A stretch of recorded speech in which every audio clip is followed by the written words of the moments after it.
5 conseils pour apprendre l'anglais en lisant.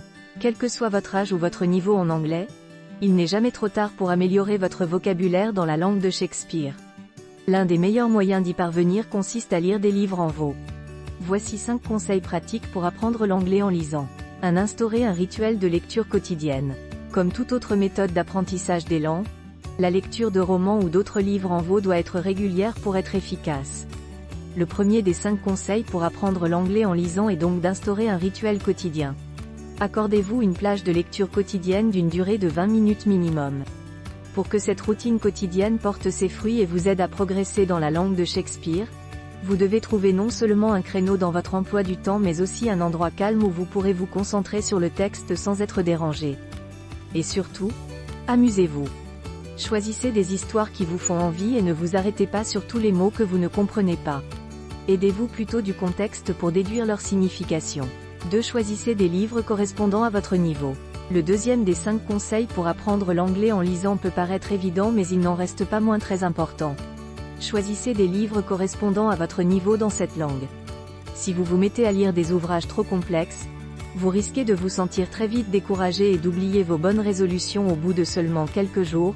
Par conséquent, avant de vous attaquer aux best-sellers du New York Times, ciblez des œuvres plus simples comme des romans de Chick Lee, romans pour filles, ou des sagas pour adolescents, en particulier si vous souhaitez vous remettre à l'anglais après une longue interruption.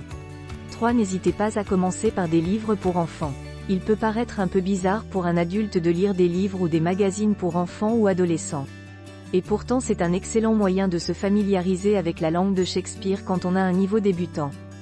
Parmi les 5 conseils pour apprendre l'anglais en lisant, retenez qu'il ne faut pas hésiter à commencer par le commencement.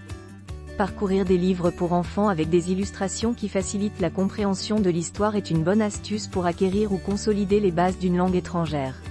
En bref, acceptez de commencer modestement et d'acquérir le vocabulaire de base avant de vous lancer dans des lectures plus ambitieuses, qu'il s'agisse de romans ou de la presse anglophone. 4. Aidez-vous d'un dictionnaire en ligne. Un autre des 5 conseils pour apprendre l'anglais en lisant consiste à s'aider d'un dictionnaire en ligne. Même si vous n'êtes pas obligé de comprendre tous les mots pour suivre le déroulement d'une histoire, je vous conseille de vérifier le sens des mots inconnus que vous rencontrez plusieurs fois dans le texte afin d'enrichir votre vocabulaire. Oubliez les dictionnaires papier de notre enfance difficiles à manipuler au fil de la lecture. Les outils numériques comme Google Traduction ont le gros avantage de donner une réponse beaucoup plus rapide. Je vous conseille d'ailleurs d'essayer les e-books en anglais sur une liseuse ou une tablette tactile, car avec ces outils la recherche d'une définition ou d'une traduction est encore plus facile. Quand on lit un livre électronique au format Amazon par exemple, il suffit de sélectionner le mot que l'on ne comprend pas pour accéder aux fonctions dictionnaire et traduction. 5. Pensez aussi aux livres audio. Le dernier des 5 conseils pour apprendre l'anglais en lisant consiste à alterner la lecture classique avec l'écoute de livres audio. Le livre audio est un outil très intéressant pour parfaire sa connaissance de la langue de Shakespeare car il permet de travailler sa compréhension orale et son accent. Si vous pouvez trouver le même texte en version écrite et audio, il peut être intéressant de combiner ces deux supports et d'écouter la version audio tout en suivant le texte des yeux. Enfin, contrairement aux livres papier et aux livres électroniques, e-book, la version audio vous permet de travailler votre anglais même quand vous êtes debout dans les transports en commun ou que vous faites la vaisselle. Que demander de plus ?